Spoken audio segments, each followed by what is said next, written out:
యాదాద్రి భువనగిరి జిల్లా గూడూరులో ఉద్రిక్తత నెలకొంది. బీబీనగర్ మండలం గూడూరులో నూతన గ్రామ పంచాయతీ భవనాన్ని ప్రారంభించారు మంత్రి కోమటిరెడ్డి వెంకటరెడ్డి. ఈ సందర్భంగా ఏర్పాటు చేసిన సమావేశంలో మంత్రి కోమటిరెడ్డి వెంకటరెడ్డికి జడ్పీ చైర్మన్ ఎలిమినేటి సందీప్ రెడ్డికి మధ్య వాగ్వాదం జరిగింది. దీక్ష చేసినప్పుడు ఇద్దరు ఎంపీలు ఒక లింగులెట్టుకు అని విజయశాంతి మా పార్టీకి వచ్చింది. అప్పటికి ఈడు ఒకటే కేసీఆర్ ఒకటే ఎంపీ. మా ఎంపీలు 13 మంది సొంత పార్టీని సోనియా గాంధీ సస్పెండ్ చేసి పార్లమెంట్కి వెళ్ళి నేను మంత్రి పదవి మొత్తం రిజైన్ చేసి గడియారం కాడ కూర్చున్నా. మా నాయకులు ధర్నాలు చేసిను. అరే ప్రజలు కోరుతున్నారు, సకల జనులు కోరుతున్నారు, పిల్లలు చచ్చిపోతున్నారు. మా సొంత పార్టీ వాళ్ళని చెప్పి తెలంగాణ సోనియా గాంధీ ఇచ్చి ఆమె దేవత అని చెప్పి వాళ్ళ ప్రజలు 10 ఏళ్ళు ఏదో దళితులు ముఖ్యమంత్రి డబుల్ బెడ్రూమ్ ఇళ్ళని మోసాలు చేసి దోచుకుంటే అయినావు. నీ చరిత్ర మీ టీఆర్ఎస్ పార్టీ ఎప్పుడైతే బీఆర్ఎస్ పెట్టుకున్నావో, బీఆర్ఎస్ అంటే బొందలగడ్డ రాష్ట్ర సమితి పార్టీ బొందలగడ్డ పడ్డది. ఇక్కడ పిల్లగాడు వచ్చిండు, వార్డు మెంబర్ కూడా దిక్కులేదు. వార్డు మెంబర్ కంటే తక్కువ, వార్డు మెంబర్ కాదు ఇంకా ఏమైనా ఆ పక్కిటోడు కూడా ఓటాడు ఆ పిల్లగాడికి. వాడు రైతు బంధు గురించి మాట్లాడుతున్నావు. వెంకరెడ్డి ఎప్పుడు రైతులను తిడతాడా? నువ్వు బండ సమానం సబ్సిడీ పోయి లాగ్ బుక్ చేసేస్తే బస్ పై ఆపరేటర్ చెప్పిండు 24 గంటలు వస్తాను బస్ ఎంత వస్తుంది అంటే ఇక చూడు సార్ లాగ్ బుక్ ఈయన ముందు 6 గంటలు కూడా వస్తలేదని చెప్పి ఆయన టీవీలో మాట్లాడాడు. ఆయన సస్పెండ్ చేసి మన నౌకరు ఇప్పించిన. అప్పుడేమన్నాడు రాష్ట్రంలో లాగ్ బుక్లు తెప్పించాను. నేనేమన్నా 70% మందికి ఇచ్చిన, కొందరు మిగిలింది వాళ్ళకు కూడా 2-3 రోజులు ఇస్తున్నాం. ఎవడన్నా రాలేదన్నావా అని చెప్తాం కొడతా అంటే ఈ పనికిరాని టీ న్యూస్ అని ఒకటి ఉంది. టీ న్యూస్ అంటే తెలుగు తక్కువ న్యూస్ అది. ఆ న్యూస్ ఒకటి ఏం చేసినంటే చెప్తాం కొట్టండి అని టీఆర్ఎస్లో చెప్తాం కొట్టమంటున్నా. మళ్ళీ చెప్తున్నా ఒక టీ న్యూస్ ఉంటే చెప్పుకోరు. టీ న్యూస్ ఉన్నారా ఇక్కడ చెప్పుతాం కొట్టమని చెప్తున్నా. రాలేదన్నవాన్ని 10,30,00,000 మంది 56 రోజుల ఉచితంగా అక్క చెల్లెలు ఇవాళ పేదోళ్ళు బస్సు ఎక్కిండ్రు.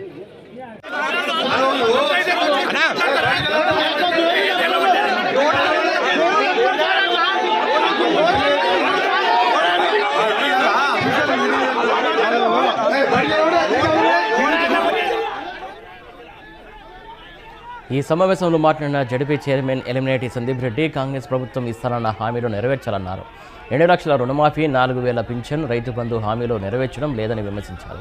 గత బీఆర్ఎస్ ప్రభుత్వ హయాంలో కేసీఆర్ సమయానికి రైతు బంధు ఇచ్చారని అన్నారు. దీంతో అక్కడున్న కాంగ్రెస్ కార్యకర్తలు అభ్యంతరం చెప్పారు. దీంతో అక్కడ ఉన్నటువంటి మంత్రి కోమటిరెడ్డి వెంకటరెడ్డితో వాగ్వాదానికి దిగారు జడ్పీ చైర్మన్. ఇద్దరు మాటకు మాట అనుకోవడంలో గొడవ తారాస్థాయికి చేరింది. పోలీసులు కలగజేసుకుని జడ్పీ చైర్మన్ ఎలిమినేటి సందీప్ రెడ్డిని అక్కడి నుంచి బయటకు తీసుకెళ్లారు. కోమటిరెడ్డి వెంకటరెడ్డి తీరుపై మాజీ మంత్రి కేటీఆర్ మండిపడ్డారు. త్వరలోనే 5 మెంబర్లతో ప్రతి గ్రామంలో ఇందిరమ్మ కమిటీ లేపించి వారి ద్వారా పార్టీలకు అతీతంగా గతంలో రాజశేఖర రెడ్డి గారు ఉన్నప్పుడు ఏ విధంగా చేసినాము అందరికి కూడా సంక్షేమ పథకాలు ఇప్పించి ఈ రోజు మళ్ళా ఒకటి చెప్తున్నా. ఇలా కేటీఆర్ గారు ఒక మాట మాట్లాడిండు. కేసీఆర్ గారికి కాలికి గోటికి సరిపోడంట రేవంత్ రెడ్డి. కాలికి గోటికి సరిపోయి రేవంత్ గారా నేను మట్టి పెట్టి వాళ్ళ ఫామల్లో పండబెట్టిన రేవంత్ రెడ్డి అది మర్చిపోయినా కేటీఆర్? నీ భాష ఏంది? నీ భాష ఏంది? ఒక ముఖ్యమంత్రిని పట్టుకొని కేసీఆర్ కాలి గోటికా? కేసీఆర్ చరిత్ర ఏంది? రేవంత్ రెడ్డి చరిత్ర ఏంది? నీ చరిత్ర ఏంది? మేము 3 సార్లు ఎమ్మెల్యేగా వెళ్తే ఉద్యోగంలో ఉంటే నువ్వు అమెరికాలో నౌకరు చేసుకుంటే చిన్నగా వాళ్ళ దగ్గర వీళ్ళ దగ్గర బతుకుతున్నావు. ఏదో మీ నాయన పేరు చెప్పి దొంగ మాటలు చెప్పి ఎమ్మెల్యే అయినావు. రేవంత్ రెడ్డి గారు జడ్పీటీసీగా ఇండిపెండెంట్ గెలిచిండు, ఎమ్మెల్సీకి ఇండిపెండెంట్ గెలిచిండు, ఒకసారి 2 సార్లు టీడీపీలో ఎమ్మెల్యే గెలిచిండు, కాంగ్రెస్లో ఎంపీ అయ్యిండు. ఇలా అందరినీ మా అందరి సమిష్టి నాయకత్వంలో మూసీ నుంచి మొదలుపెట్టి గెలిచిన 3వ రోజే మూసీ గురించి మాట్లాడిందంటే 10,6 లక్షల కోట్లు ఆ రోజు అప్పు చేసి ఒక్కసారైనా మూసీ గురించి మాట్లాడినా మీ నాయన నువ్వు ఎంతసేపు తినుడే, గుట్టలు కనబడితే తినుడే, కాళేశ్వరం తినుడే, కట్ట బ్యారేజ్ కూలిపోవడే, నీ కాలి గోటికి సరిపోడా? నువ్వు రేవంత్ రెడ్డి చిటికల వేడికి కూడా సరిపోవు. నువ్వు రేవంత్ కేటీఆర్ జాగ్రత్తగా కూర్చొని మాట్లాడాలి. ముఖ్యమంత్రి పదవిలో ఉన్నప్పుడు ఆ పదవిని గౌరవించాలి. మీ ఎప్పుడు కూడా కేసీఆర్ని దొంగ లంగా తింటున్నాం అన్నం తప్ప మా కాలికోటి సరిపోయిన అనలే. మేము ఇచ్చిన తెలంగాణ దళితులు ముఖ్యమంత్రి చేస్తాను తిట్టాం అనుకుంటే 100 తిట్లు తింటున్నాం. కానీ భాష మార్చుకో. నీ అహంకారంతోనే నల్గొండ జిల్లాలో పొరపాటు గ్రహపాటు ఒక దరిద్రం సూర్యాపేట 3,000తో ఓడిపోయినాం.